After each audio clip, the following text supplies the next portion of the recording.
menetapkan saudara Peggy alias Peggy Setiawan alias Peron ditetapkan sebagai tersangka karena penyidik telah mendapatkan lebih 2 alat bukti yang cukup sesuai dengan pasal 184 KUHP dan putusan Mahkamah Konstitusi nomor 21 garing PU garing 12 Romawi garing 2014 tanggal 16 Maret 2015 yang dalam amar putusannya menyatakan frasa bukti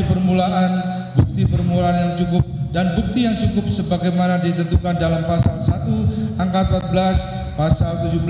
dan pasal 21 ayat 1 Undang-Undang nomor 8 tahun 1981 tentang hukum acara pidana Lembaran Negara Republik Indonesia tahun 1981 nomor 76 tambahan Lembaran Negara Republik Indonesia nomor 3209 tidak mempunyai kekuatan hukum mengikat sepanjang tidak dimaknai bahwa bukti permulaan yang cukup dan bukti yang cukup adalah minimal 2 alat bukti yang termuat dalam pasal 184 Undang-Undang 8 tahun 1981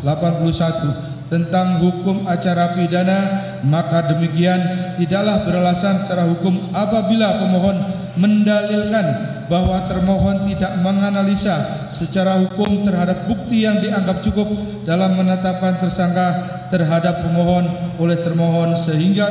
pemohon menganggap tidak sah, sehingga dalam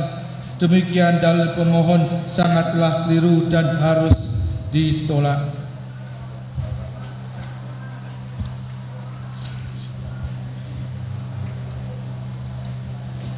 Bahwa menurut Peraturan Mahkamah Agung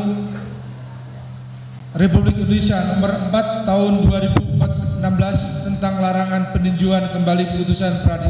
pra-peradilan pasal 2 ayat 2 menyebutkan bahwa pemeriksaan pra-peradilan terhadap permohonan tentang tidaknya sahnya penetapan tersangka hanya menilai aspek formil, yaitu